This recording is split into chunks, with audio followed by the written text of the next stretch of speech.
સુરતમાં કાપોદ્રા વિસ્તારમાં એક 5 વર્ષની બાળકી સાથે તેના જ મોટા પપ્પાએ બળજબરી કરી હોવાની ઘટના સામે આવી છે. સુરતમાં માસૂમો સાથેના અત્યાચારો ઓછા થવાનું નામ નથી લઈ રહ્યા. સંબંધોને લાંછન લગાવતા બનાવમાં વધુ એક પરિવારના સભ્યએ જ પોતાની ઘરની માસૂમ ઉપર મેલી નજર નાખી હતી. કાપોદ્રા વિસ્તારમાં એક 5 વર્ષની બાળકી સાથે તેના જ મોટા પપ્પાએ બળજબરી કરી હોવાની ઘટના સામે આવી છે, જેથી પોલીસે આરોપીને ઝડપી લઈને કાયદેસરની કાર્યવાહી હાથ ધરી છે. કાપોદ્રાના શ્રી રામનગરમાં રહેતા આરોપી રમાપત રામ સુમેર પિંદએ પોતાના નાના ભાઈની 5 વર્ષની બાળકી પર દુષ્કર્મ આચર્યું હતું. બાળકીના માતા વતન ગયા હતા, જેથી મોટા પપ્પાને ત્યાં બાળકી રમવા ગઈ હતી. આ દરમિયાન બાળકી સાથે દુષ્કર્મ ગુજાર્યું હતું. બાળકીના ગુપ્ત ભાગે આંગળી નાખી હતી, જે બાદ બાળકીને ગુપ્તાંગમાં દુખાવો થયો હતો.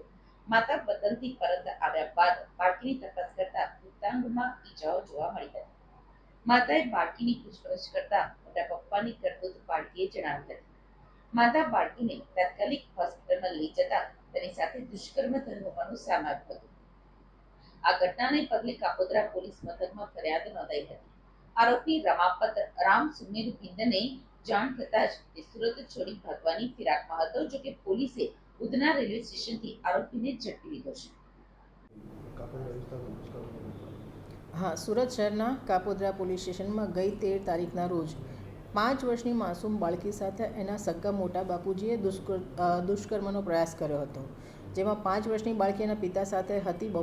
બપોરના 2 વાગ્યાનો વાત છે કે દીકરી એના પિતા સાથે હતી, તો એના મોટા પપ્પા એને રમાડવા લઈ જવું છું એમ કહીને લઈ ગયા, અને એના પપ્પા જ્યારે નહીં ના આવ્યા તો એમણે દીકરીના રડવાનો અવાજ સાંભળ્યો. તો એને દીકરીને પાસે ગયા તો દીકરી રડતી હતી, કંઈ નહોતી શકતી. પછી એના મમ્મીને બોલાવ્યા. એના મમ્મીને દીકરીએ કીધું કે મને પેટના નીચેના ભાગે દુખે છે. પછી એને હોસ્પિટલ લઈ ગયા. એને બ્લીડિંગ પણ થતું હતું. તો એનો ડૉક્ટર પાસે ગયા તો ડૉક્ટરે એમને વાત કરી કે આ દુષ્કૃત્યનો પ્રયાસ થયો છે. તો પછી ફરિયાદી કાપોદ્રા પોલીસ સ્ટેશન આવ્યા, ફરિયાદ કરી, અને આરોપી નાસી જાય એ પહેલાં જ કાપોદ્રા પીઆઈ અને એમની ટીમે આરોપીને ઉધના રેલવે સ્ટેશન પાસેથી પકડી લીધો અને આરોપીને અરેસ્ટ કરીને એની સામે કાયદેસરની કાર્યવાહી ચાલુ છે.